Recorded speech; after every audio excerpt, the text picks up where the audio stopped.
Hello મિત્રો, નમસ્કાર. આજે આપણે બનાવીશું ગુજરાતી દાળ ઢોકળી. એકદમ ટેસ્ટી અને ખટ્ટી મીઠી દાળ ઢોકળીની રેસીપી. ચલો સ્ટાર્ટ કરીએ. સૌપ્રથમ તુવેરની દાળને આપણે સરખી રીતે વોશ કરી લેશું. ત્યારબાદ તેમાં સિંગદાણા એડ કરીશું. કટ કરેલા ટામેટાં પણ એડ કરીને બોઇલ કરી લેશું.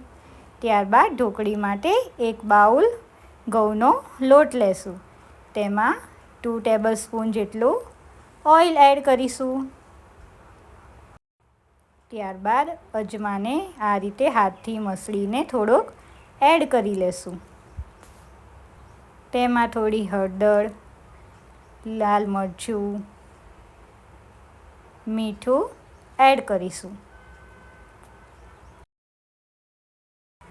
ત્યારબાદ બધી વસ્તુને સરખી રીતે મિક્સ કરી લેશું.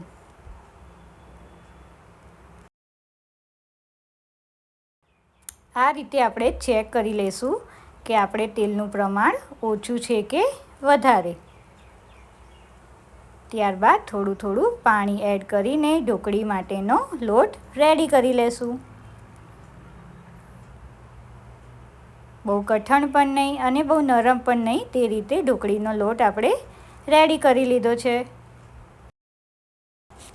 લોટને આપણે ઢાંકીને 10-15 મિનિટ રેસ્ટ કરવા દેશું.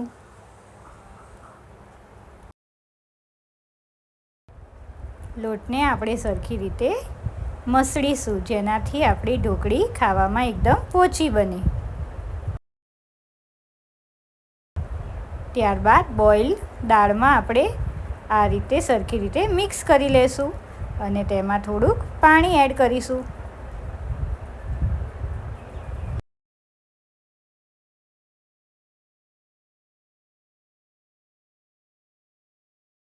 ત્યારબાદ દાળને વઘાર કરવા માટે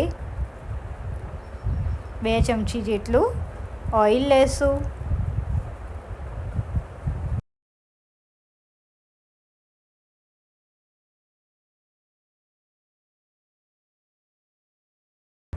તેમાં રાઈ, હિંગ અને જીરાનો વઘાર કરીશું.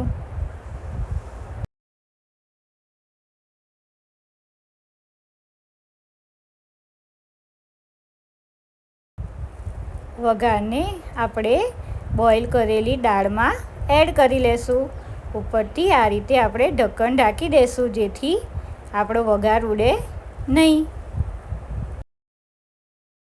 ત્યારબાદ સ્વાદ પ્રમાણે લાલ મરચું, હળદર, મીઠું, ધાણા જીરું એડ કરીશું. બધી વસ્તુને સરખી રીતે મિક્સ કરી લેશું.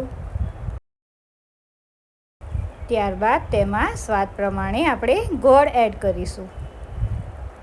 સાથે સાથે આપણે ઢોકળી માટે લોટને સરખી રીતે શેપ આપી દઈશું.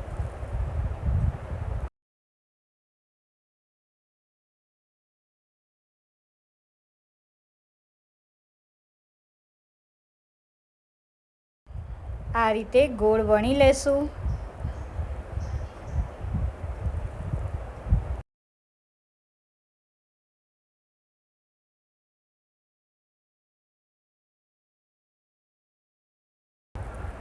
ત્યારબાદ આ રીતે આપણે એને કટ કરી લેશું.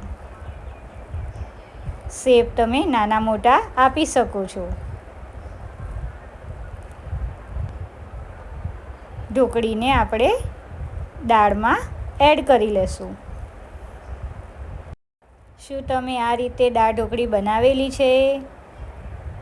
એ કોમેન્ટ કરવાનું ભૂલતા નહીં. ત્યારબાદ આપણે સરખી રીતે ઢોકળી ચડી ના જાય ત્યાં સુધી આપણે ધીમા આંચે કૂક કરીશું.